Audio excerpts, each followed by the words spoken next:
And Checking. we're recording. Checking. Welcome to Eat the Rich with your host, Jared Holt. Hi. Please interview me about my sullen eyes and exhausted affect. I actually got a little present for you guys that I thought you'd find it interesting. It must have been 2 months ago. I had a few flagons of ale, and I bought something on Amazon, and I totally forgot about it because I had it sent to a buddy's place. And then I went there this weekend, and they were like, "Yo, shit, this thing came from you." This is let's just call it a booklet from 2009, and it's Donald J. Trump, Think Like a Champion. So there was an excerpt for this. I think you would find this to be very interesting. Keep in mind the timing of this. This was from 2009. And it starts off, the first chapter of this whole book is called Barack Obama Election Ushers in a Different World. And I just want to read to you the first paragraph, which says, "Barack will need to be a great president because we're in serious trouble as a country. It hasn't been this way since 1929. So he doesn't have much of a choice. He will simply have to be great, which he has a very good chance of being. What he has done is amazing. The fact that he accomplished what he has in 1 year and against great odds is truly phenomenal. If someone had asked me if a black man or woman could become president, I would have said yes, but not yet."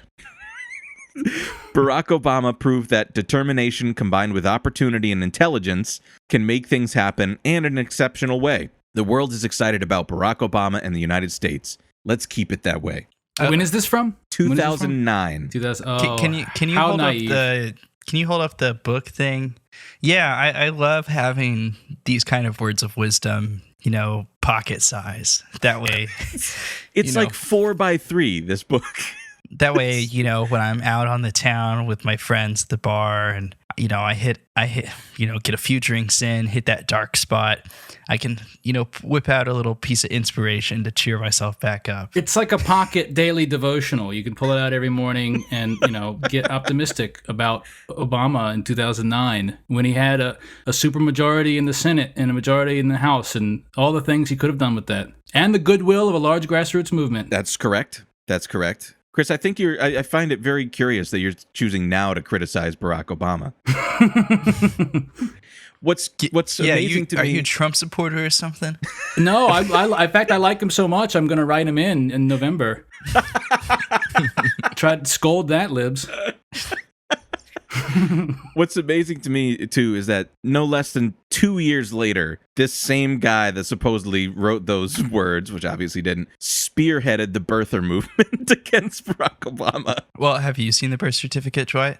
He's got to release the long form one. I mean, if even his mother's word isn't good, how do I know? I think it's like I saw it the other day again. Like occasionally you'll see this meme that circulates of like pictures of Trump with like, I think Al Sharpton is one of them, like it's like a montage of him with various black people, and they'll say like no one ever accused Donald Trump of being racist until he ran for president, when like the 5 years before he ran for president, like his entire thing was Obama is a secret Kenyan Muslim. Like his whole thing, like he was the racist guy, like that was his thing, that was what got him into the politics, really. Yeah, and he I think it was in 2015 he took an award like Man of the Year from WorldNet Daily, which is like the website that like your grandpa prints off to read in the large font because he can't zoom the computer. That's just like, breaking news: tarantula bites prove that Obama is a Muslim hell-bent on destroying the Christian world. It's like,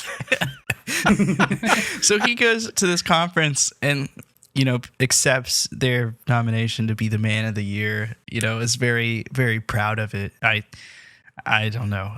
So funny. There's so many like weird little nuggets like that I feel get totally cheated out of the national discourse because Trump is like doing actually horrific, terrible things that everyone has to talk about. And also he's a dang Cheeto. We all know this.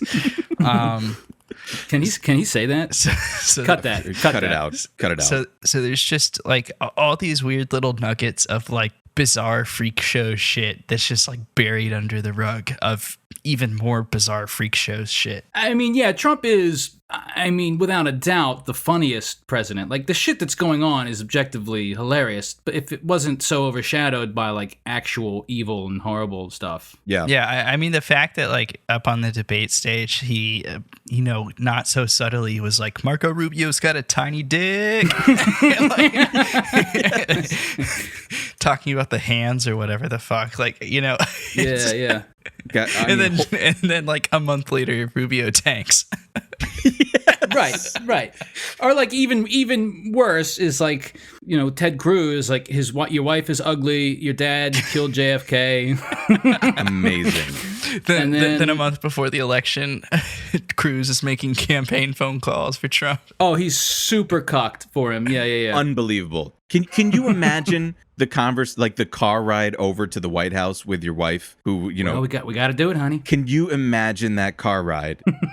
Sitting, just imagine being Heidi Cruz and like thinking about every fucked up thing you've done for this absolute fucking slime ball that's sitting next to you. Just a lifetime of regret of the 100 cans of soup for the honeymoon. You remember that thing with Ted Cruz? I think we've talked about it on the show. I just always remember the picture of him in front of the butter cow. That's like, my daughters would love this. They Yes, love butter. of course. It's like, Fuck.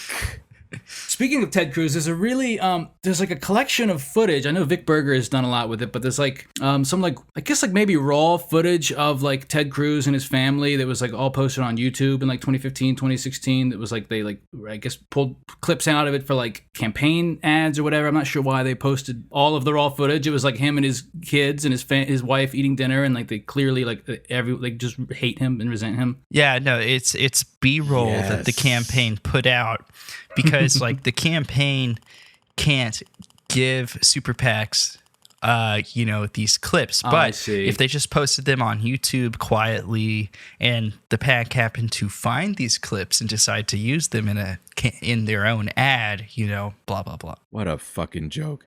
And I'm reminded now, thinking about the Marco Rubio thing, that hopefully by the time this episode comes out, it'll be like the eve of the debate.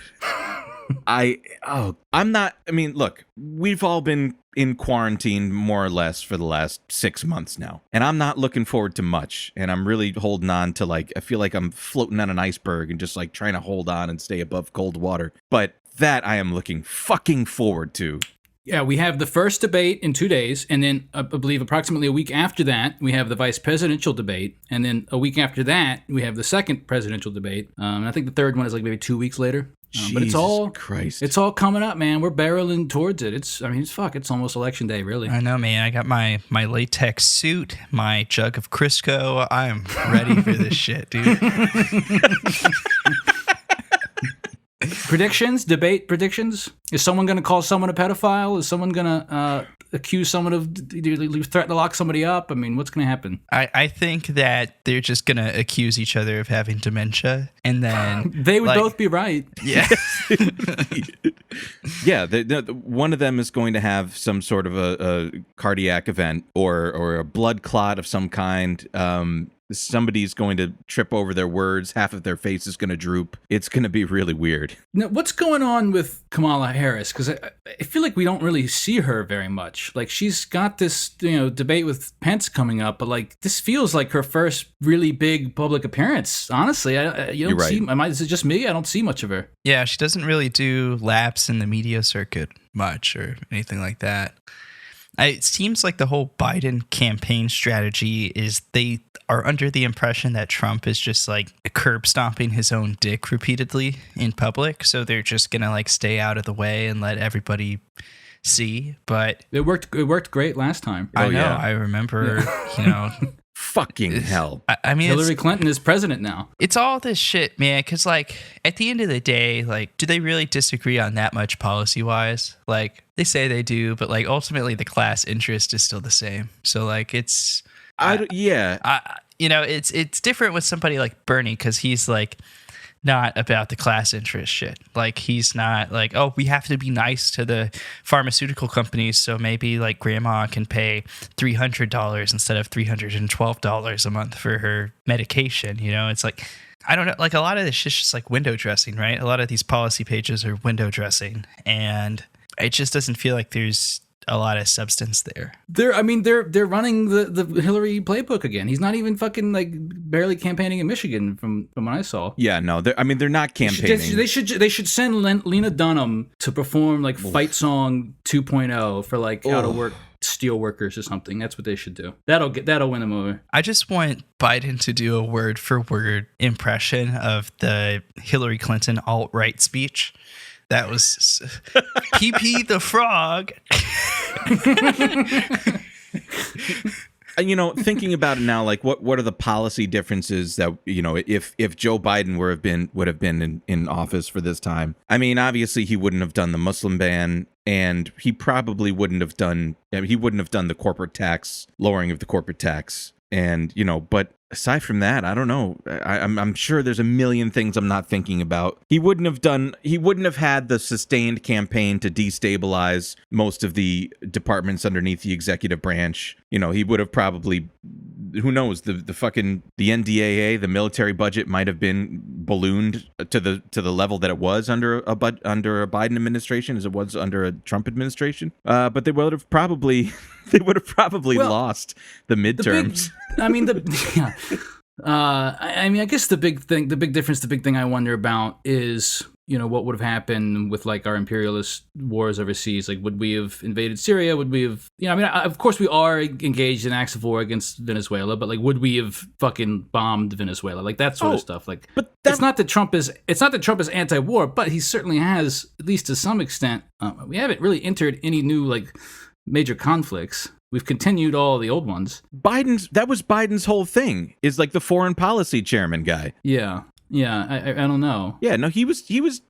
Joe Biden spent decades on the foreign, the Foreign Affairs Committee in the Senate, and that was like his whole thing, is like proselytizing American imperialism. He voted for the fucking Iraq War, like a minority of Senate Democrats that voted for the fucking Iraq War. Did you see Mehdi Hassan's tweet today? No, what was it? Hold on, this is really good.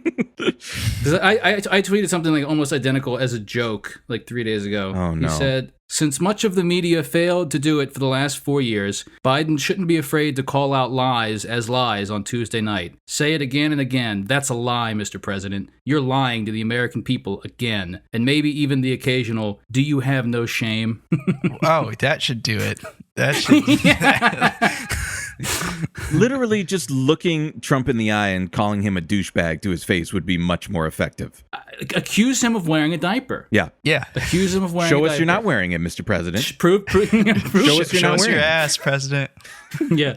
I mean, Joe Biden may also be wearing a diaper. That's fine. Yeah, but it's Did you very see Jerry different from Nadler possibly shit his pants the other day on TV? Listen, man. This Speaking of diapers, you're so quick to criticize. It rules that we're like everybody in power is like 80 years old and senile. So quick to criticize the gerontocracy. These people are doing their best. I'm still thinking about the TV interview that Pelosi did, where she just like rebooted in the middle of it, and she's my goodness. she's like.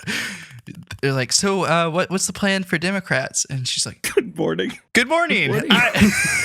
Sunday morning. God. It was like Westworld When the Vyvanse kicks in. It was so good. I mean, like, that feels like something I would do. I would get nervous on TV and just like blank out and then be like, good afternoon. And it'd be like a nightly news program. At least she got the day and time of the day correct. It could have been worse. Yeah. I mean, by the way, I looked this up the other day because I was curious about it. Do you have any idea? Take a guess. What do you think is the average age of a current member of the House of Representatives and a current member of the Senate? ooh. I'm going to go 57 in the House and 71 in the Senate. How'd I do? Yeah, that was higher than I thought, because you got in the Senate, you got some real outliers. You got some on the other end of the bell curve, because like Chuck Grassley's like 89 or something. So they wheeled Strom Thurmond into the Senate until he was like 99 years old. Yeah. To just sit there and drool and babble, and probably say slurs occasionally. I don't know. And then some aide would come tap him on the shoulder occasionally and be like, hit the yes button, hit the no button. Here's your applesauce, sir. The average age of a member of the House of Representatives is 57.8 years, so you were spot on with that. Wow. Senators is older, but younger than what you guessed, 61.8 years, so 62 years old and roughly. But like, who do you have dragging that down? I guess like Chris Murphy's pretty young. Tom Cotton, he's probably Jesus. 14. Who fucking knows, dude? He'll be in politics forever. I know. Jesus Christ. Moonlighting on 4chan. But I mean, so, the result of that is that we have like, the two dumbest, oldest, most senile people ever like running for president right now. And that's the debate we have to look forward to. What an exciting choice. I would prefer if we didn't keep referring to them as like old senile people, but the experienced members of society that they are. Right. They have the wisdom. They have the wisdom that comes with age. I'm sorry, sir, but you're simply overqualified for this position. I mean, probably a good metric would be like, are you still able to drive a car? Like, has your family taken away your driver's license? If your family has taken away your driver's license, I don't think you should. I don't think Nancy Pelosi can drive a car. Like, we got people in the Senate that are like, Trump has never driven a car, for the record. Well, of course, yeah, absolutely. Well, he looked pretty badass in that truck. Remember that? He did look pretty badass in that truck, filling out that seat in that cab real well. Yeah, double cheeked up in a Mack truck on a Sunday afternoon. That was the day Donald Trump became president, when they parked a big boy, big rig on the White House, outside the White House, and let him get in it. That was the top moment of his presidency. I can't say I would have a different reaction if I walked outside my house and they're like, check out this fucking sick 18-wheeler. I'd be like, hell yeah, dude, this rocks. This is so fucking cool. If they really wanted to fight fire with fire, they should get Chuck Schumer in like a welding mask or something, at least that's relatable. Because if I was a trucker and I saw him getting behind my place of business, I'd be like, at least somebody's reaching out, instead of Nancy Pelosi in front of a $30,000 set of fridges. Oh. Dude, you know what else I've been thinking about is like, especially after Ruth Bader Ginsburg died, and the mass hysterectomy story about like what was happening at ICE detention centers. It's like people, my favorite is just like the lib commentators being like, we are living under authoritarian rule. It's time to call it what it is. The F word, fascism, which is why we must go to the polls and vote him out. That's why we're still confirming all of Trump's federal judge nominations. Yeah, we're all very concerned about fascism. However, we will vote for the military budget. Did you see, there was another, I posted it in the chat yesterday, but did you see that post from that guy? It was old. It was like a month ago, but I missed it. I think it was when I wasn't on Twitter. It was like, whoever said liberals are useless, we'd go out and vote right fucking now if we could. And that was gold, bro. You better hold me back, bro, or I'm gonna go fucking vote on him. I'm gonna vote so hard, dude. Try to stop me, dude. If I was there, I would have fucking voted. Like, not even think about it, bro. Yeah. Terrifying the octogenarians working the polls as a volunteer as he slams the curtain shut behind him. Just going. Yeah, you normally punch a hole in the ballot. He just pulls out a fucking gun and shoots the box next.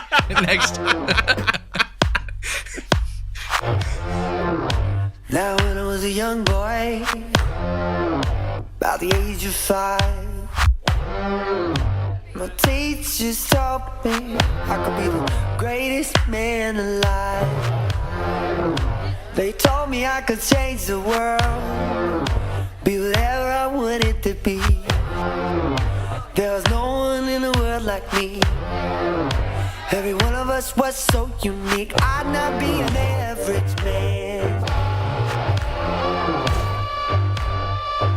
No, sir, I'd be no average man. So I had those big dreams. Welcome back, everyone, to Eat the Rich. This is a show about our political economy, late-stage capitalism, and the millionaires, billionaires, and multinational corporations hell-bent on staving off his death rattle. I'm Dwight, and today we have with us Chris. Howdy. And a reporter covering right-wing extremism and disinformation, returning champion to Eat the Rich. Much appreciated and obliged to have you, Jared Holt. Hey, good to be back. Honor to have you. Thank you very much for joining. And I think, given kind of everything that's going on, this was an apt time to have you on to discuss your wheelhouse. And Chris, I'll turn it over to you to get it started. So I guess consider this sort of a companion piece. We already did an earlier episode about police militarization, and I guess and that was before the George Floyd murder, I believe. That was before this sort of renewed protest against police brutality and systemic racism and that kind of stuff. So we wanted to talk a little bit more about the police, but also their sort of ununiformed allies in right-wing extremist groups. And the way they sometimes quite explicitly coordinate and work with each other, and the way their interests do line up, and this sort of symbiotic relationship they have with each other. The modern police officer, essentially grew out of slave catching and strike busting trades, and to this day the job is basically to protect the property and the interests of the ruling class, to keep the homeless out of sight, to keep the non-whites in their neighborhoods, to disrupt and suppress any kind of the resurgent left-wing movement in the country right now. And I was thinking, after the Kyle Rittenhouse murders, I sort of made this observation, kind of half jokingly, but like ironically, he's making a good case for police abolition, because he shows that there are people who are eager to volunteer to do the job of the police, and they'll do it for free. There's people who are stochastic terrorists who are willing to become instruments of capital and to kill and to die to defend the interests of the ruling class. And we've been seeing more and more of these right-wing groups cropping up, especially since 2016, with Patriot Prayer and the Proud Boys and the Boogaloo Boys, and I, don't take this as a point to their credit. But I think that sometimes that when you look at these guys and you watch them online and you interact with them, and you'll find that I think that among people on the right, and I certainly don't mean all of them, but I think that sometimes they have the most coherent ideology, and I think that sometimes they're the most intelligent, as opposed to like your average like lunatic QAnon grandma whose only ideology to speak of is like Chrissy Teigen eats babies and Donald Trump is going to stop her, or like a rich fucking asshole who's like just like a regular Republican who just wants low taxes and stuff like that. But these guys in general, like, they have at least some semblance of an ideology. That ideology is fascism. But I think that they, like we have, they see kind of the writing on the wall. They see the empire crumbling. They see capitalism collapsing. And absent any kind of like class-based analysis of that, what you end up with is you need a scapegoat, which becomes, black people, Muslims, Mexicans, communists, all this sort of stuff. And I think that they, again, like us, have sort of made this calculation that, we're reaching the point where, the choice is either socialism or fascism, and they've made their choice. And they're organizing, and they're out in the streets, and they're killing people. And so we wanted to talk a little bit more about this, and, the way they're aided and abetted sort of by their allies in the police departments. And so I guess we wanted to maybe talk a little bit. It seems to have passed rather uneventfully, but the Proud Boys had a rally yesterday. Jared, can you tell us anything about the Proud Boys rally yesterday? Yeah. So the Proud Boys once again descended on the city of Portland, Oregon. They claimed they would have thousands of people showing, like tens of thousands of people showing up to rally in support of a Patriot Prayer member who was shot and killed by somebody who identified as an anti-fascist. And I believe the goal was also to kind of, like pour one out for Kyle Rittenhouse. So, terrifying. Those numbers did not happen.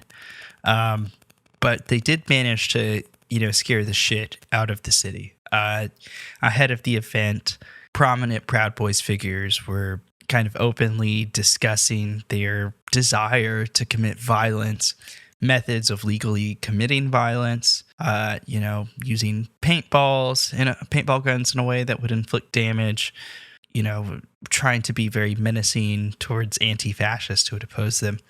And it got so heated that a state of emergency was declared the day before, and various police departments, I think maybe it was the state police and one other one, kind of said that they just like weren't gonna police this. They didn't feel they had the support to be able to do it properly. But all of that said, what these end up being is like anywhere from 200 to 400, like mostly out of town people flying in, hoping that they're going to be on like the ground for the first shot in the giant fucking civil war or whatever they think is going to happen. They are, think of themselves as culture warriors. So, the people who are showing up to this are effectively like the foot soldiers. This event follows a long pattern. Portland, Oregon has been a huge hotspot for fascist demonstrators and whatnot, especially ones who are planning events hoping to get some sort of resistance to show up, so they can, do some street brawling or engage in some violence. And not only that, there's also a police department in Portland that is largely kind of sympathetic to the groups too. So it's a place where they can go cause chaos, wreak havoc, get in fights, do whatever, and then mostly be left alone by the police department there while they do it. So, but yeah, I, on one hand, you want to make fun of them and be like, oh, well, that was kind of a fucking dud, wasn't it, dude? But on the other hand, it's also kind of a feeling of relief too, that this wasn't what they said it was going to be. Right. Because otherwise it could have been very deadly, very dangerous. You know what I was thinking about earlier before this episode, and I did a little bit of looking into it. I was like, when it comes to this, I mean, what we're really talking about is white domestic terrorism. Or it could be looked at as that from a clinical view if we were trying to say hey, how do we categorize these people without tying it into a broader ideology of right-wing fascism or something like that. And I found from a Time article from 2019, this was before the El Paso murders, which Jesus, it feels so long ago now. But it was interesting statistic here. It said, since 9/11, white supremacists and other far-right extremists have been responsible for almost 3 times as many attacks on U.S. soil as Islamic terrorists, the government reported. From 2009 through 2018, the far right has been responsible for 73% of domestic extremist-related fatalities, according to a 2019 study by the Anti-Defamation League. And even if you were just not tying this into that larger battle of ideology of, human sovereignty versus, fascism at the hands of these instruments of capital, I looked up how much the no-fly list costs to maintain, and just thinking about if you were really trying to stop people from doing terrorism in what popularly people think that terrorism, capital T terrorism, looks like, the no-fly list alone costs $1 billion to maintain. And I was like, then what? How? Where does the money go? Yeah, give me $1 billion. I'll make your spreadsheet for $1 billion. I got a notepad right here. Yeah. It's interesting. I saw early on in the 2000s, and I don't remember this. I was fucking, in high school or whatever. But early on in the 2000s, the government came under fire. It might have been the nascent Department of Homeland Security came under fire because they wanted to use people's credit scores as a measure of whether or not they should be put on no-fly lists. If they when they were looking at people to be put on a no-fly list, that they would take their credit scores into consideration. I wonder if I'm on there. Did they start doing that? I didn't see your name. I didn't see your name. I wish I could find that again. Yeah, you have. Instead, they settled for the much less discriminatory option, which is you pull out your credit card, and if it's anything below a Chase Platinum, you don't get on the plane. That's it. Us rubes that use credit unions are just not going anywhere.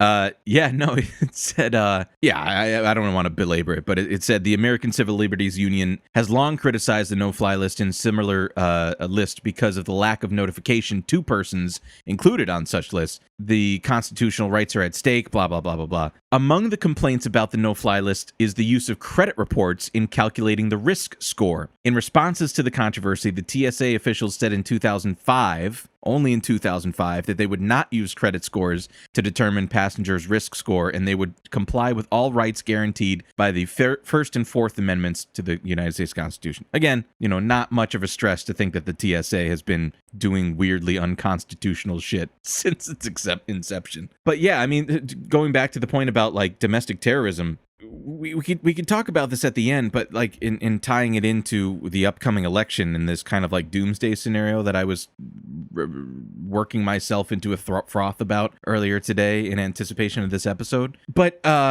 this Southern Poverty Law Center article that you sent me, Chris, really struck me And Yeah. there's a point of it that I want to that just struck me that I want to read here, if I may. Mhm. And it said specifically in the context of police, it says, in light of, or perhaps despite the increased scrutiny. Oh, I'm sorry, I'm looking at the totally wrong fucking episode or wrong thing here. I think I've got it. Despite controversies over the sale of bathwater, Bella Daphne. Wait.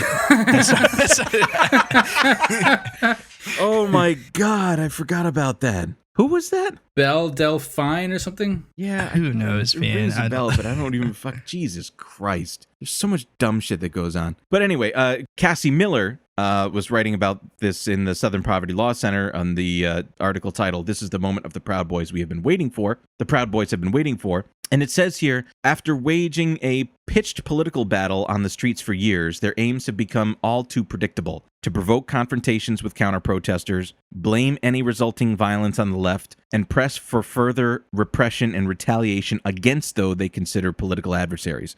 While anti-fascists stand at the top of the list, journalists, Black Lives Matter activists, anti-capitalists, and anyone organizing and protesting peacefully for economic and racial justice are included as well. And then it goes on to talk about the Proud Boys and then their response to the Black Lives Matter movement.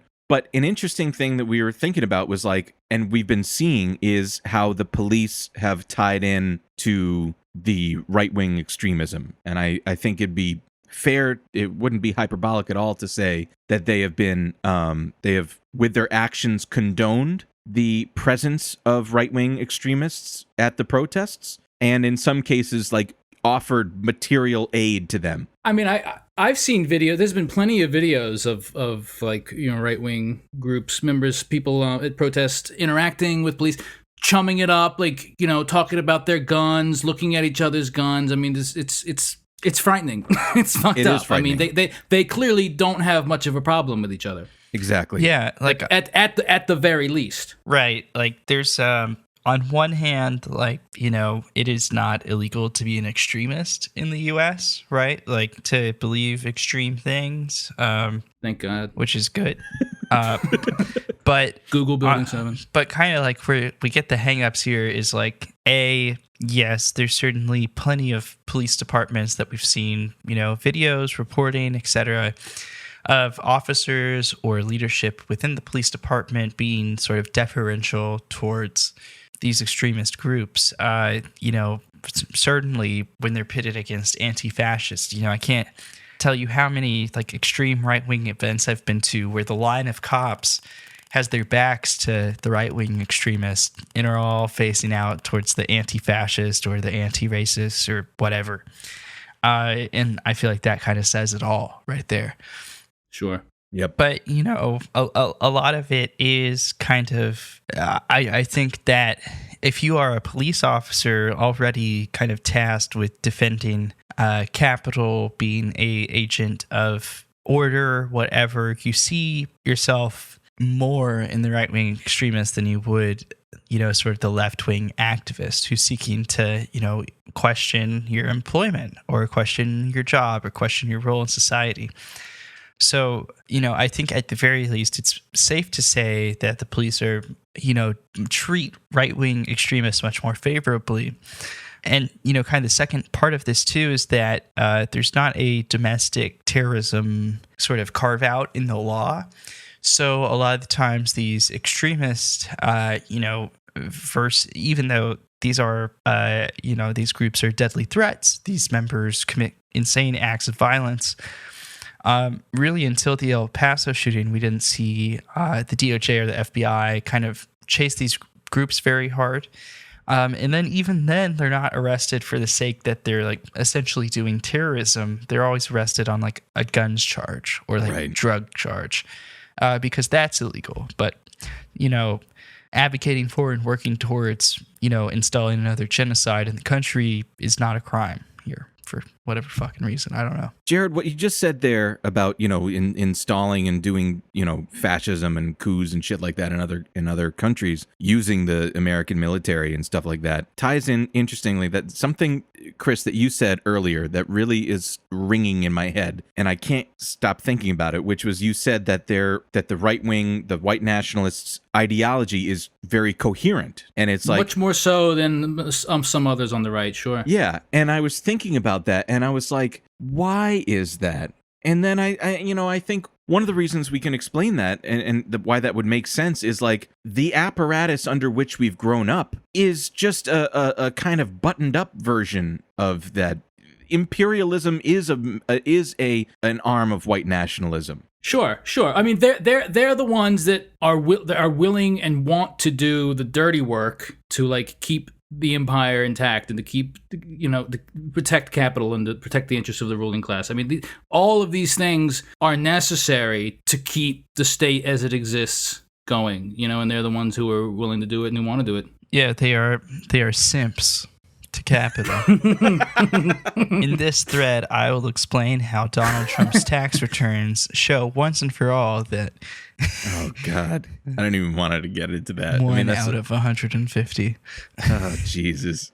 But like, this is also the words that were ringing in my head today, which is Joe Biden when he was talking to some Wall Street fuckers or whatever, saying like nothing will fundamentally change under a Biden administration. And what is he saying? He's saying we will continue to use state resources to aid your capital material interests, to aid your shareholder value, and to make sure that we continue to move towards a profit-seeking behaviors. We will continue to use the state for your benefit. That's what he was meaning from this. And the police is an arm that's doing the same thing. And so that was really interesting that I wanted to bring up as well. And this is from this PBS thing that I read from 2016, written by Kenya Downs. And we've alluded to this on we've alluded to this FBI report on the show before, but I don't think we actually like formalized it and really talked about it. And I won't get into the actual report because I tried to read it today, but the government mumbo jumbo is so fucking insurmountable. It doesn't even make sense to read about. So this Kenya was very nice to digest it for us. And it says here, in a 2006 bulletin, the FBI, so this was 10 years prior to this article being written. So this is 14 years ago now.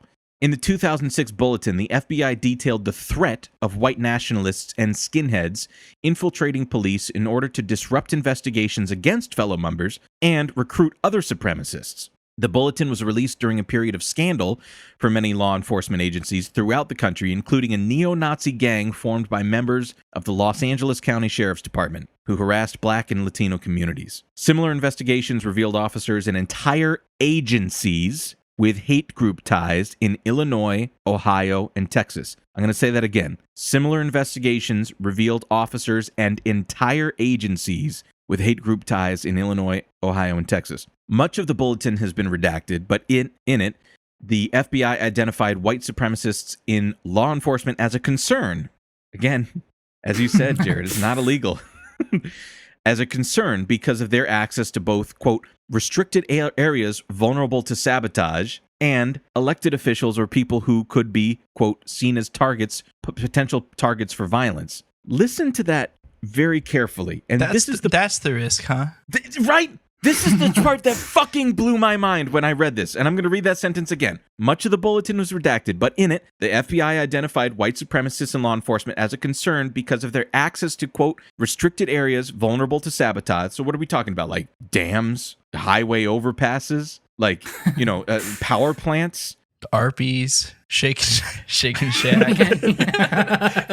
Bagel Boss. And elected officials or people who could be seen as potential targets for violence. So what they're really concerned with is damaging capital or infrastructure that lubricates capital and potential targets for violence, like assassinations or something like that. The concern here is still maintaining the order, right? It's like, oh, these guys, neo-Nazi gangs, huh? They might get I don't know about you guys. It's a little concerning. They might get a little too spicy in their defense of the white homeland. They're saying, what if they stop punching people of color and start punching white people of power? What if they punch us? See, the other thing is too is like what you're referring to here is like people like police officers who are explicitly members of or have ties to hate groups, and like there's probably way more cops than that who aren't affiliated with hate groups who are just racist, who are like if you're a racist Like, why would you not want, like, your perfect job would be, like, you get to get paid to beat the shit out of black people. Like, that's, like, there's a whole, like, just beyond the ones that are actually affiliated with any sort of hate group. I mean, the profession draws that type of personality just, you know. Wait, Uncle Tony, you're telling me I joined the force and they give me a pension for this? Are you kidding? And so I guess my point is that those people as well, whether or not they had any formal ties to hate groups or right-wing groups before, you know, they joined the police force, certainly, you know, nowadays as more and more of these explicitly right-wing and white supremacist groups are emerging and going out in the streets and marching and murdering people, I mean, it's of course no surprise that, you know, the police are always going to be on their side. Yeah, and at what point would you then, at what point of, quote, infiltration of people that have been, you know, affiliated directly with hate groups, at what point would the saturation be enough to call the police a hate group? So I'll give you a little piece of something that I think kind of puts this into scale for people. There is an anti-immigrant hate group in DC called the Federation for American Immigration Reform, FAIR. They have an event every year called Hold Their Feet to the Fire that has like members of Capitol Hill and the most fucked up right-wing ghouls you can think of, like Ann Coulter and shit. Oh, Lord. They set up a big broadcast row and just flood the airwaves with this like anti-immigrant dog shit. Every year they pay to the tune of like $1,000, $2,000 for local and state level law enforcement leaders, sheriffs specifically, because they're political elects, to fly in for a conference where they teach them all about how scary immigrants are and the border crisis, whatever. This year, 191 sheriffs traveled to this conference on the organization's dime. No and way. To round out the whole fucking thing, they stood and smiled with President Trump on the front steps of the White House. So, you know, this is kind of like what we are dealing with. This isn't just like, oh, you know, what's the whole thing about like, well, everybody hates bad cops. Like this is really kind of built into the DNA, and like there's so much infrastructure to try to influence law enforcement from hate groups that, you know, when people talk about like systemic change, this really is a systemic problem. And it's not going to be like, you know, if we put Sheriff David Duke in the corner for 30 minutes, like we solved racism. You know, it's like this is gonna be a hard thing to change. And kind of what you were talking about, Dwight, about, or no, I think Chris, you said this is like the ideology is more coherent than some. I think, you know, for them, I think it's easier to form a coherent ideology when the goal is like either returning to something that already existed or maintaining the status that exists currently. But when you have to think of like systemic change or how you would reinvent it or repurpose it, things get a bit more abstract. So it can feel less concrete. But yeah, it's bad. It's all bad. I'm a bummer. I have nothing good to say. No, that's you're in good company. Welcome. Yeah. I mean, you know, thinking about that fucking the dude that's ready to I would be ready to vote tomorrow. Like, how would that be helpful for this problem? Vote the bad cops out of office. I'm gonna go vote so fucking hard, get my sheriff out of there. Oh man, he's gonna regret the day that he shot and killed 19 unarmed black people, because I'm gonna vote him out. That's for fucking sure. Like, how would electoralism be at all meaningful as to make change for this particular scourge, for this particular problem? I mean, here's the thing. I mean, you were talking earlier about like nightmare election scenarios. I mean, let's say Biden wins narrowly in a highly contested election. These groups aren't going away. QAnon's not going away. The white supremacists aren't going away. I mean, do you think they're just going to accept it? I mean, if anything, there's a decent likelihood that these groups will, at least for a short moment, like ramp up in numbers and funding and everything, because now they're on offense. And, you know, if you watch sports, it's always more fun to watch your team on offense, you know? I'll do you one better, Chris. Here's a scenario I was thinking about. Okay, hit me with it. What is stopping Proud Boys and fucking 3%ers and the guys that run Black Rifle Coffee and all that shit? What's stopping right-wing groups from coming to intimidate poll places in November. Yeah. Oh, of course. And I mean, a lot of them are already planning to do that. There's already been some like voter intimidation, right? Where was that they had the Trump supporters rallying? Fairfax, Virginia, I think. Yeah. And more importantly, who would be there to police them? Because law enforcement has already established, they're already established to enact state violence against the most marginalized groups in society. B, they've already been infiltrated by white supremacists as an organizing strategy and have co-opted the punitive arm of the state. And C, they've already shown definitively that as a structure, they are sympathetic. The police as a structure are sympathetic and have offered tactical help to those same people that could potentially be there to, intimidate voters and shit like that. Now, think about that all in the stress of a single day of elections. That can't be done over. Especially an election where it's very likely that by the end of the night, we still won't know what the result is. It's going to be very likely that it could be days or weeks even before the outcome of the 2020 election is known. And the longer that goes on, the hotter the tension is going to get, the more contorted it's going to be. And, we're running through doomsday scenarios here. My worst fear is that it's going to take a week or two. And during that week or two, right-wing extremists are going to say among themselves, are going to hear from people on Fox News and Republican lawmakers that the ballots are essentially being cooked and that their democracy is being stolen from them, and that they are going, and that's going to be received as a permission slip to do really terrible things. Right. I mean, Trump has already, definitely not criticized, at least maybe subtly endorsed, the things that they're doing. I mean, they have impunity to a degree, and they know it. I mean, they know they have the support, of Donald Trump himself. But, really, the Kyle Rittenhouse thing really that put a hole in me, man. Like, that really, the right-wing reaction to that, man, it was nothing Tucker Carlson does should surprise me at this point, but to have him night after night literally defend this kid, and he was not the only Fox News host to do it. It really just shows how much things are escalating. I mean, for another election prediction, I think that Jared, I think you're right that we're absolutely not going to know anything that night, but I think that Trump's going to declare victory that night no matter what, and dare anybody to challenge it. Yeah, right. Obviously can't predict the future, but he's already given us enough reason to believe that he's pretty much saying it for 4 years before he even won the primary. I feel like he could get out there with a whiteboard in the press, in the what's it called, the fucking Brady press room or whatever, and just be like, I am going to claim it as stolen. And then ABC would be like, interesting new tone from the president this evening. It's like,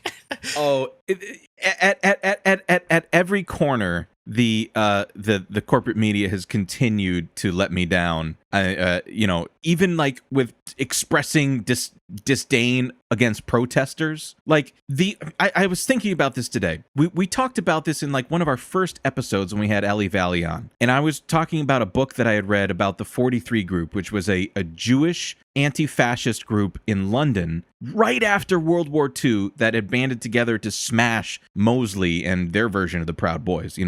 These right-wing fascists, and eventually metastasize and turn into the British National Party and shit like that. I mean, just psycho reactionary fascists, whatever.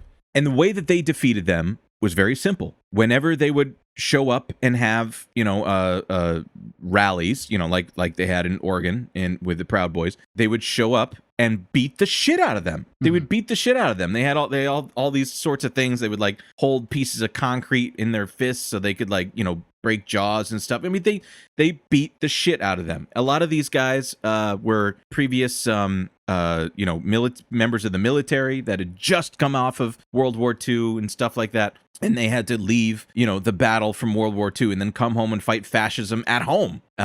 Specifically, and that was specific to Jewish, anti-Semitism and calling them aliens and, disruptors in Britain and stuff like that. And so, from that, I think it's just a microcosm of anti-fascist behavior that had needed to happen after the early part of the 20th century. But how would we translate that now when these guys are showing up with AR-15s? You know what I'm saying? Like, how would we, it's not a scrap, it's murder. Like, it's not like it's certain that someone's going to be killed in a confrontation, in a direct confrontation between these guys. Like, what happened when, like, that militia group took over the Michigan State House? Like, how would you stop that? Who's coming in to get those guys out of there from seizing government property, which they did? I mean, presumably, I guess it would have to be like the National Guard or something, right? But we already know, like in Iowa, for instance, the National Guard was mobilized to smash Black Lives Matter protests.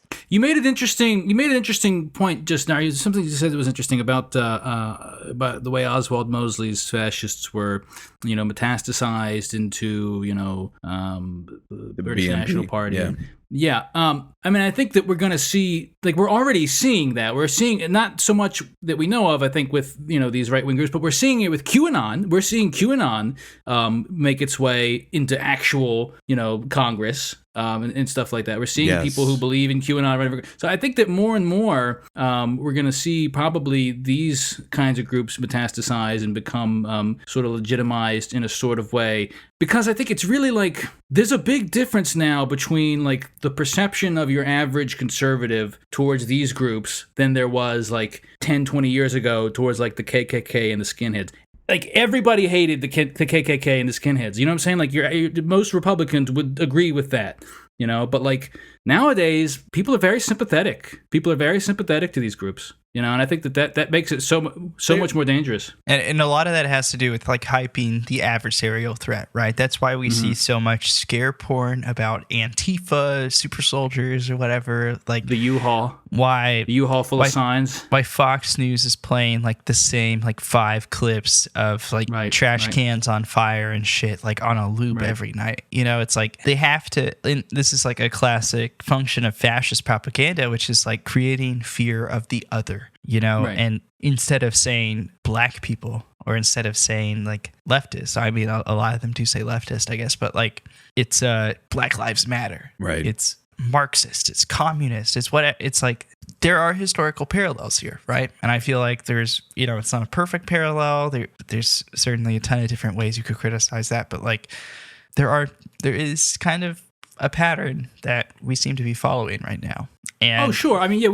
I'm sorry to interrupt you. Go ahead. I don't know. I mean, like I'm kind of at a loss for like what to do about it because the last time it happened on a scale that was really big, the whole world started killing each other. So right, and like, it's easy to take the power out of the word fascism by throwing it around too much. But like, these are fascist groups. This is how fucking Mussolini's black shirts got started, by like going out and brutalizing union members and striking people in the industrial parts of Italy. I mean, this is how these groups start. They start as street gangs and thugs, and then they grow, and then that gets normalized and metastasized, like you were talking about, and enter the halls of power. So yeah, I mean you're very correct. I mean it's not wrong to call this fascism and to draw those parallels because they're very real. I'm just waiting for the day that like Joe Biden is getting inaugurated, puts his hand on the Bible, raises his hand up, and then Marjorie Taylor Greene from Georgia whips out. No. Q sent me, you son of a bitch. This is also the problem with just having this 2-party system too, is that like the only thing here's okay, if this were a parliamentary system, like you would have the Greens and you would have the socialists on one side and you would have the fucking psycho-fascists and stuff like that. But instead now, like the tides are turning so quickly and both parties are agents of capital that like the Republicans are very happily just moving towards fascist rhetoric, as they've always used fascistic rhetoric, but now they're just like having openly fascistic policy as part of their platform. And then the Democrats, as well as being a party of capital, are just conceding to it with the veneer of opposition. I almost like pulled out an eyeball the other day when I went onto the Joe Biden website, the Joe Biden for president, Biden Harris for president website, because I was like, you're saying you went to Joe 30330? Yes, I did. Hell yeah, dude. Because I was like, what are they actually running on? Right. Like, what are they He's not Trump. He's not Trump. And that's it. That's basically it. And there was one. Yeah. There was. Hey, remember Obama? There was one. There was one. I really want to get the actual verbiage from it because it just blew my mind when I read this. Because I was like, there were two candidates on the debate stage during the Democratic primary that raised their hand when the question was, raise your hand if you would commit to dismantle health insurance companies to make way for Medicare for all, something like that.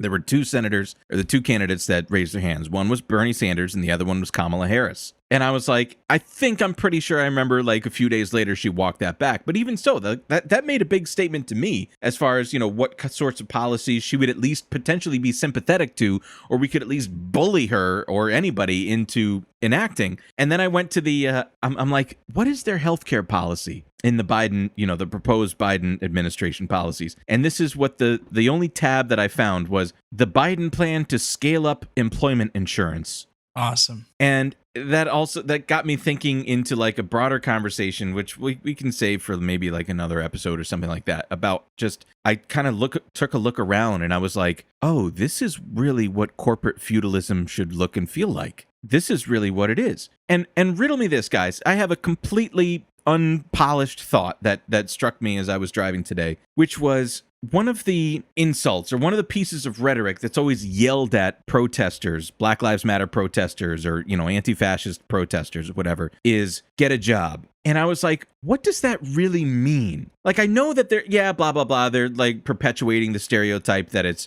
these are young people and they don't want to work. And under socialism, nobody works, or whatever they think that socialism or communism is or whatever. But I was like, what is the deeper meaning to just hurling the rhetoric, get a job at somebody? And I kept thinking about it and I was like, it seems to me that what they're really saying is you must be subjugated under the same system that I'm subjugated under. And the difference being is, the person that's hurling that insult, the fucking Ski-Doo dealership owners and the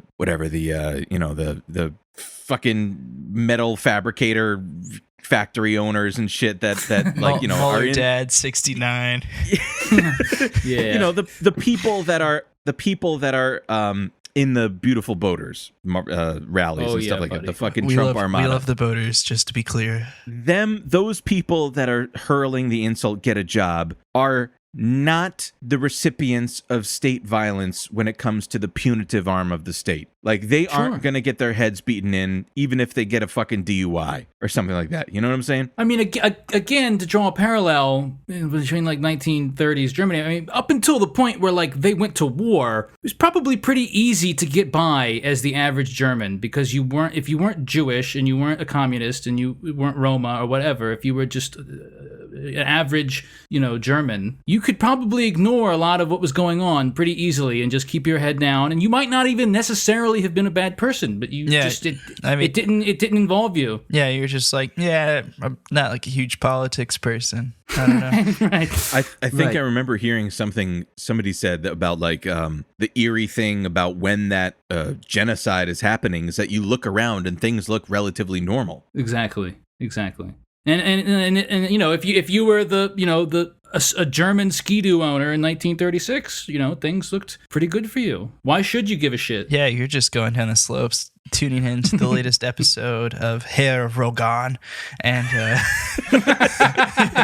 not giving a shit, dude. That's the creepy part about it that I get really concerned with, and this is why I always get so criticized. I criticize the corporate media a lot and their rhetoric around this stuff, is that and the way that they manufacture consent is specifically with the way that liberals view anti-fascism. And what I worry about is that since they are the kind of critical mass of the nation, right? I think just like, liberals, people that are, happy to work within the system, maybe that have a paycheck, they're not minimum wage workers, they just, they're a majority voting bloc or whatever. Them not doing anything is our death sentence. Right. Well, also imagine, let's say Joe Biden does win, and these protests don't let up, or they, in fact, probably will continue to escalate. What is the liberal going to think then? They're going to say, because they're exactly right. I was thinking about this today, because they're going to look at these, people. Now the orange man's out of the White House. Trump's everything's the Cheetos gone. Cheetos gone. We're back. The glory days are back. Remember Cheeto Obama? dust. And now we've got Joe Biden going into the West Wing and, Right. Walking around trying to make hot milk out of, Right. fucking vase water or something. Groping in the middle of the night. Yep. And there's applesauce dribbling down on his fucking bib. Every single intern calling them, Susan. It's like, where's Margaret? We used to have Margaret around here. We're still out there protesting in front of, Lafayette Square, and liberals are going to say, like, cut it out. It's time for brunch now. Right. I'm going back into Biden. It's time for brunch now. we have to come together and unify. Yeah, cut me a fucking break, man. And they're going to be enacting the fascistic rhetoric against us, that to stop the change, to stop the Black Lives Matter movement, and stop the upheaval of state violence. I mean, the largest escalation of militarization of police in this country happened under Obama. Like, Obama gave more fucking surplus military equipment to, local sheriff's departments and police stations, police departments, and that was the largest escalation of that ever. And I mean, Biden is like, if Biden gets in there and this shit does not stop, he's gonna fucking crush it, with an iron fist. Or even more scarily, like, there's a not outside chance that Biden, if he's elected, does not make it through his first term. I mean, the man is 78 years old. To be honest. Well, all right. So, okay. Here's another nightmare.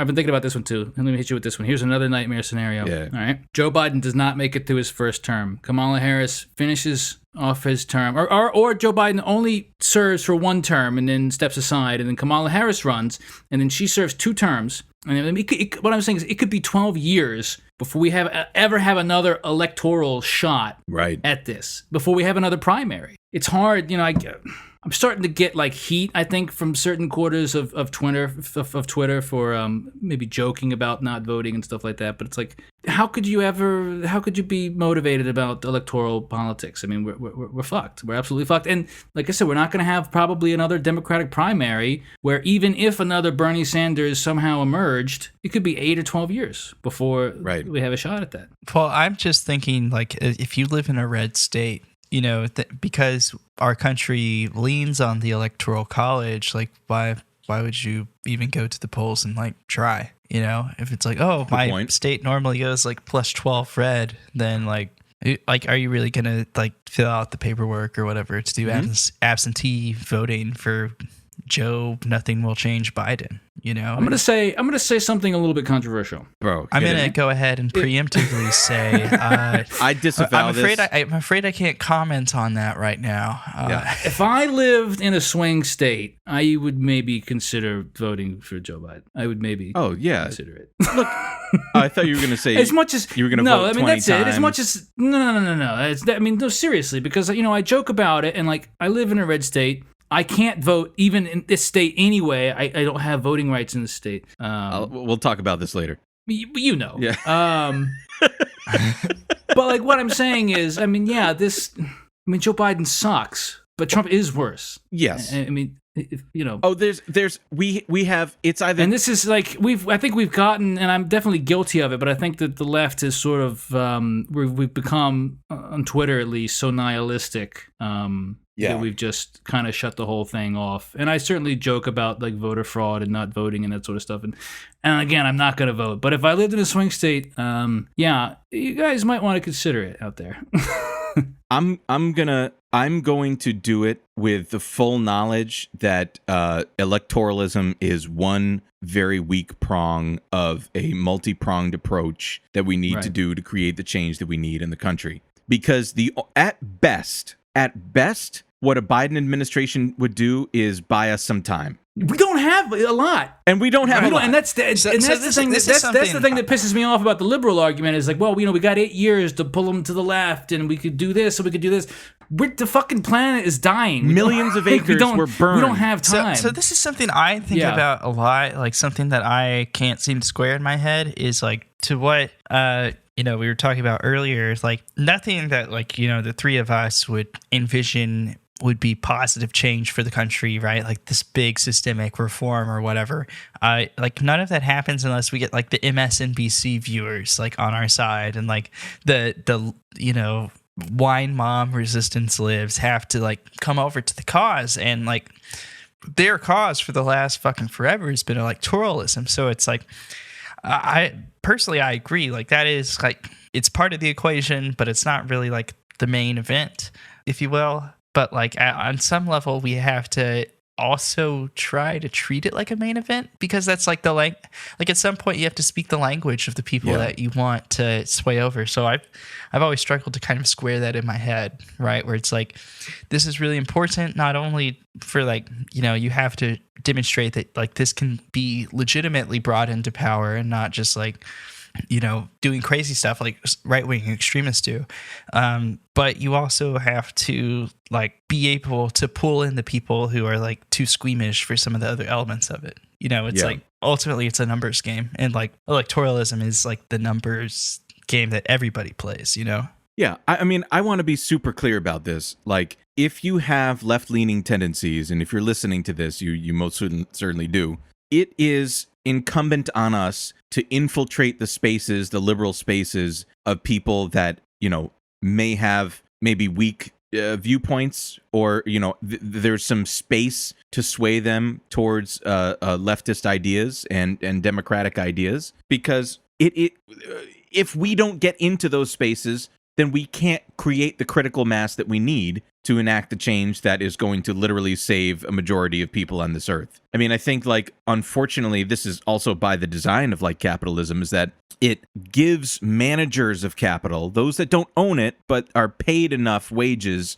to defend the system that is giving them, their fucking 2-car garage and blah, blah, blah, and pool in the back that's a bitch to clean every spring or whatever. That's like their little struggles and stuff like that. It keeps them in that little struggle bubble that they're like, well, this isn't so bad because my head isn't being, smashed against the concrete and I'm not being shot by a fascist or whatever. We have to get into those circles because they do have the critical mass to change the electoral outcomes. But on the other side of it, the other prongs of it are mutual aid and labor organization that we have no choice but to continue to try to push for. And maybe that even means like dropping out of the I don't know. We should all just honestly just ingratiate ourselves in the lives of aging spinsters and take all of their money. Like target the widows and widowers. Target the old, feeble, rich people. I don't know what to say. Here's what we do. We go down to the local experienced civilians retirement complex, and you select yourself a nice person, and when you become romantically involved and they write you into the will, instead of writing your name down at the will, you write Democratic Socialists of America, and then cover it up really fast. Then take away their reading glasses, turn it in real fast, and that's how socialism comes to the U.S., folks. It's you take the money that Charlie Kirk is supposed to get. Look, we are not going to address an upcoming climate holocaust without addressing the profit-seeking motives of capital. Because I was thinking about this today, and again, I had so many jumbled thoughts, and I really didn't have a chance to kind of, formalize this, so forgive me if I'm talking off the cuff, but like 100 years ago, when fascism was like a burgeoning ideology, and don't quote me on the history of it, but just stay with me for a minute, guys. Mm-hmm. There was more profit to be had. 100 years later, after industrialization and technologicalization, whatever, and consultants and stuff like that, profits are dwindling. And I've talked about this. We've talked about this on another Eat the Rich episode about the idea that was popularized by Marx but it was also created by Ricardo and Smith and stuff like that, about the tendency of the rate of profit to fall, and about how it trends towards zero. Mm-hmm. And as things get thinner and thinner and thinner, and the ability to make money, it becomes harder and harder and harder for the capitalists, they're more and more willing to create acts of violence against us to not change the structure of power that they are the beneficiaries of. So, we're going to vote for Biden, whatever, it is what it is, but this is the way we get out of this is not electoral. There's no way that we get out of this in an electoral way. This goes beyond this. I like even just thinking like, how the fuck do liberals not recognize how anti-democratic the system is when they're worried about women's rights being completely fucking erased in this country because an 87-year-old woman died? How does that alone not fucking radicalize them? Like, do they not see the larger context that this comes from? That is not a way to govern. That is not a system of governance that is fair or democratic. That like the rich fuckers that end up being presidents get to dictate who are those gilded precogs. Oh, we were talking about it with Lloyd Howell. That's what it was, Chris. These gilded precogs from fucking Minority Report that get to just sit there and erode our rights for like 60 years or however they're long they're fucking alive. We have to allow this to be a radicalizing moment for liberals because we need their critical mass. Oh, it feels bleak. Anyway, it looks like it's going to be a lovely weather day this upcoming week. Thanks for joining Eat the Rich in the morning. Caller number 3 will get 2 tickets to Foghat at the Raceway Complex. Jesus, that is real, isn't it? Oh, yeah. Oh, that's real. Man. Yeah, no, I mean, like, this moment has to, to what you're saying, Joy, it's like this moment has to radicalize the libs. I think that, radicalizing the libs is the way to get this done, right? It's a combination of, like, grassroots organizing, because I certainly don't think that, at any time in the near future, like you were saying, Chris, that we're going to have solutions to these problems coming from the top down. I think it's going to have to come to the bottom up until the numbers get so big that the politicians are scared of it, right? And like they're gonna have to say like, okay, well, we have to figure this healthcare thing out, otherwise all of us are getting voted out next time. It's like that sort of shit. Or like we're all gonna get primaried, we're all gonna get AOC'd or whatever, Yeah, but it's like it's also like kind of a struggle right now because you have, all these forces on the right trying to push the Democrats further to the right, convincing them that maybe like they'll pick up like whatever the opposite of Dave Rubin is. Like, well, I was a right winger, but then through logic and reason, I came to support Joe Biden, the pedophile, or whatever. It's like like Dwayne Johnson, like The Rock. Who knows, man? But it's.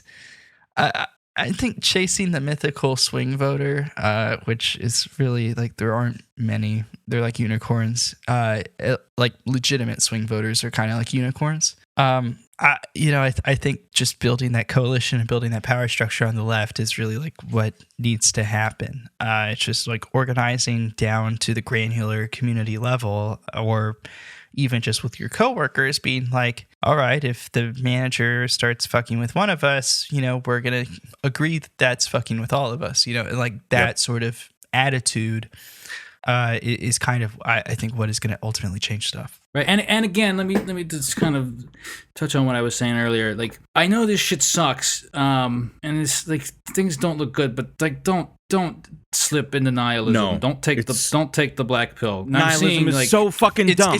It's bait, man. I'm seeing so much. That is the best case. Like the forces that are contributing to the very real struggle that so many people are feeling, and that like people like us, like-minded people like us, are hoping to like somehow affect and change. You becoming nihilistic, you becoming black-pilled, you giving up, or you thinking that there's no legitimate way to do this, is like Christmas morning for those people. Right. Yeah. Right. They want you to give up. I mean, the struggle to change from one economic system to another. I mean, like feudalism didn't switch to capitalism overnight. I mean, it took centuries. These things happen like different parts of the world, and like some of them fail, and then some of them start over, and like fits and starts and stuff like that. I mean, this isn't going to be easy, but it's not. It's certainly not hopeless, and it's certainly not going to happen overnight. And there's a good amount of stuff that was spilled to make the changes of those. Yes. From one economic system to another. And if you and I'm sorry to spoil this for you guys, but if you are feeling discouraged, or you need to be pumped up and understand what we need to do to change this economic system that has, kept us as complete just stooges of capital for so long, listen to the outro song that we're going to play for this episode to, Okay, to what are pump you you doing? up. Okay. Oh, you'll all right. enjoy it. 'Cause I Man. had high hopes for the living. Candy by Mandy Moore. Hell No, yeah. I'm kidding. You'll see. But fucking just get ready because it's going to need every single one of us and every nihilist. This is this. You know how You slipping into your Biden impression? No. Listen, we can't just sit by and watch these fascists take over the streets. No, Come on, you gotta get some. You gotta get some barbed wire. You gotta get some barbed wire. You gotta fill some water balloons and put them in the freezer. Back in my day, my dad, we'd go down to the hardware store. We bought that barbed wire. It was 10 cents. Any working man could afford it. But in Trump's America, barbed wire, it's not what it used to be, folks. You know how you get the straight razor and you put it in the bucket of water to get it rusty and you bang it on the curb? That's actually like a real Biden That is quote. a real Biden quote. Biden. So listen to Joe Biden. Based Antifa Joe Biden. Right, yeah. Black bloc Joe Biden. That's right. Everybody keeps asking, where's Joe Biden? He's just in his basement. Joe Biden's out on the fucking streets. What are you doing? Like, Yeah, he's out there getting into scrap, Yeah. wearing a black bandana on his face. Joe Biden, he's putting No. no. Not me, Joe Biden is. No, Joe Biden no, is. we're not putting that in. No, No, we're not putting that in. this is not the day I get on a watch list. Yeah, exactly. Jared, thank you very much for coming on with us. Oh, buddy. it's always a pleasure. It really is a pleasure. Thank you very much for coming on. Yeah, thanks a lot, buddy. Appreciate it. If for anybody that needs to have what I think is some of the deftest explanations of right-wing extremism and journalism in this country, highly recommend following Jared Holt because I was thinking about this earlier. I'm just continually in awe of your bravery in reporting and what you do, and I know the flack that you get. So thank you for doing what you do, Jared. Thanks. I appreciate it. Someone's got to do it, and I get a paycheck for it. So hey, not too bad. And it's signed by George Soros. George Soros. All right, let's say hi to Pierre and stay cool. Stay cool, folks. Stay frosty, everybody. Till next time. Watch your six. Neo-Nazis take a seat on a London council. The extreme right-wing racist British National Party has scored its first political success in Britain. In a council by-election last night, it took the Millwall ward of Tower Hamlets in London's East End. The area has been the scene of a string of vicious race attacks. A week ago, 17-year-old Asian Qadis Ali was beaten senseless by a white gang and left for dead. He's still in a hospital with a coma.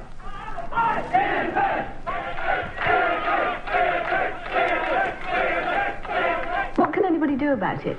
Fight them, basically. But how do you mean fight them? We'd say that the ideas that they put forward outside football grounds, on working class estates, have to be combated politically, but also that they've got a physical agenda and that has to be met physically as well. People have to defend themselves against the fascists. They can't just turn the other cheek.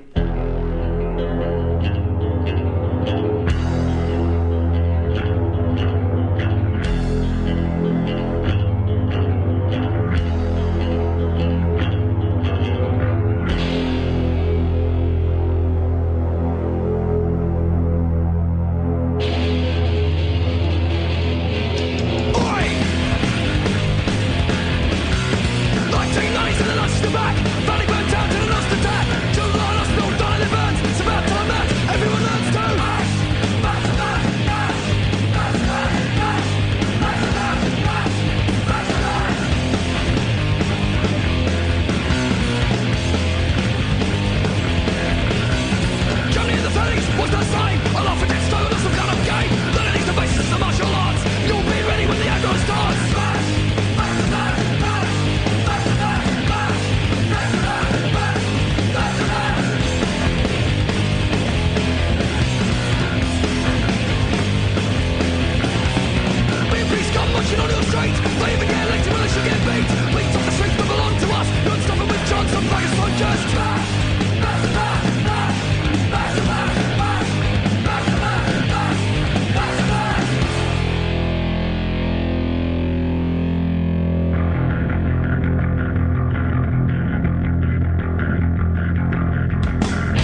true.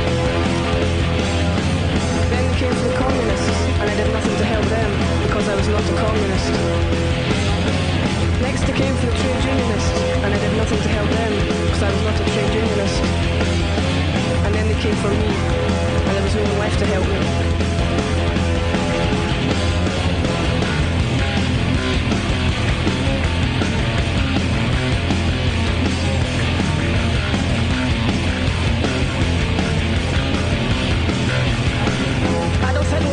The only way the rise of the German Nazi Party could have been prevented was if its enemies had recognised it for what it was right at the start and had smashed it in its infancy with the utmost force. For once we'd agree with him, waving placards and chanting at fascists through megaphones accomplishes absolutely nothing. The only way to stop Nazi scum like the BNP is by physically confronting them and literally kicking them off our streets.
All the objective factors that existed in Europe exist here. The only thing that will make a difference is the subjective factor, whether people are prepared to take them on or not.